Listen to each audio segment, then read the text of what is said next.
پھانسی کے پھندے دیکھ کر مولانا کفایت علی کافی کے ہم سنتے تھے، غازی علم الدین کا سنتے تھے، لیکن ممتاز قادری نے جو کیا ہے وہ تو غازیوں سے بھی سبقت لے گیا ہے۔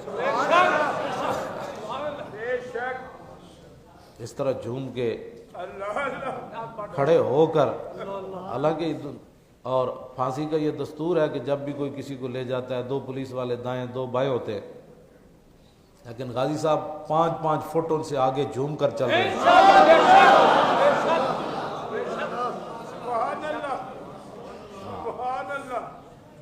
وہ کون سی چیز تھی؟ اور غازی صاحب کا جو نوکر تھا وہ پولیس والا، وہ کہنے لگا غازی صاحب نے مجھے فرمایا تھا کہ میں نے روزہ رکھنا ہے، صبح پیر ہے، تو کہنے لگا میں نے جا کر 12:15 بجے جگا دیا۔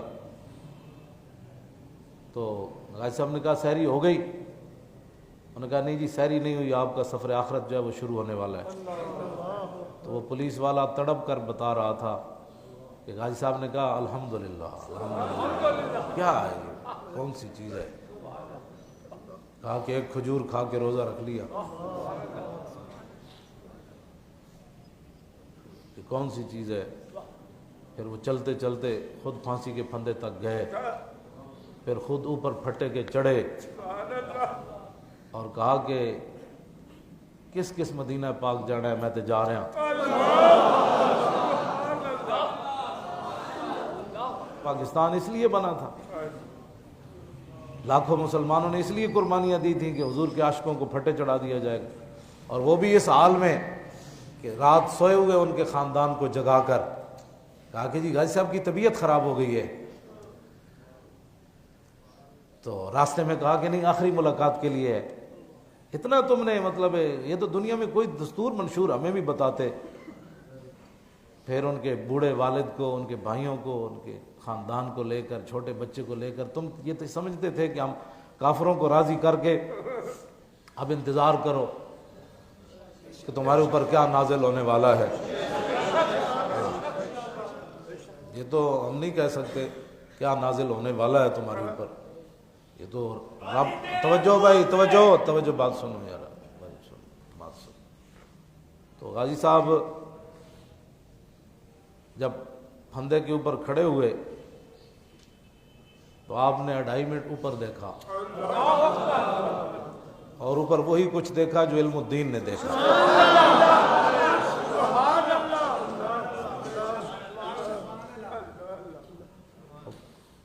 مالک فرما رہے تھے بھائی پھندے تک آؤ، آگے سنبھال لیں گے، آؤ تو صحیح نہ بھائی۔ تو مالکوں 2.5 منٹ اوپر دیکھنے کے بعد جلاد کو کہا کہ جب تک میں لبیک یا رسول اللہ نہ کہوں نا۔ یہ ہے اصل امت کو نعرہ جو دے کر گئے کہ پھانسی کے پھندے کے اوپر بھی دودھ پینے والا بچہ چھوڑ کر بندہ جائے، اور اب وہ چلتا پھرتا ہو اور دیکھ کر آنسو بھی نہ آئے۔ جیل میں غازی صاحب نہیں روئے، خوشی سے بھی رونا آ جاتا ہے نا، لیکن غازی صاحب نہیں روئے، اور ان کے ابا جی بھی نہیں روئے، باقی بھائی روئے، لیکن ممتاز قادری کے والد نہیں روئے۔ بتاؤ اے بوڑھا آدمی ہو اور بیٹا جا رہا ہو جوان، ہاں جی ہرا بھرا لہلہاتا گلستان جا رہا ہو، اور باپ کی آنکھوں میں آنسو بھی نہ آئے، اور وہ شیر جا رہا ہو اور اس کی آنکھ میں آنسو بھی نہ آئے، تو یہ کون سی چیز ہے جو غازی صاحب کو اتنی دلیری کے ساتھ لے گئی؟ یہ وہی بات ہے جو صحابہ کو بدر میں لے گئی، یہ وہی بات ہے جو صحابہ کو احد میں لے گئی، یہ وہی بات ہے جو صحابہ کو خندق میں لے گئی، یہ وہی بات ہے جو صحابہ کو سمندروں میں لے گئی، یہ وہی بات ہے۔ اگر کسی کو سمجھ نہ آئے تو ہمارے پاس تو کوئی نہیں تھرمامیٹر، یہ وہی بات ہے جو 1400 سال کے بعد بھی ممتاز قادری نے کر دکھایا۔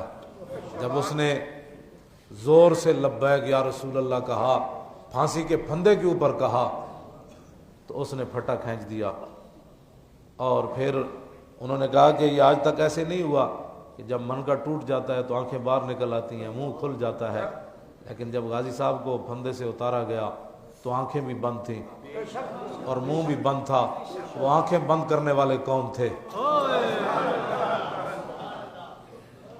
اور منہ کو سمیٹنے والے کون تھے؟ وہی تھے کہ محمد سے وفات ہونے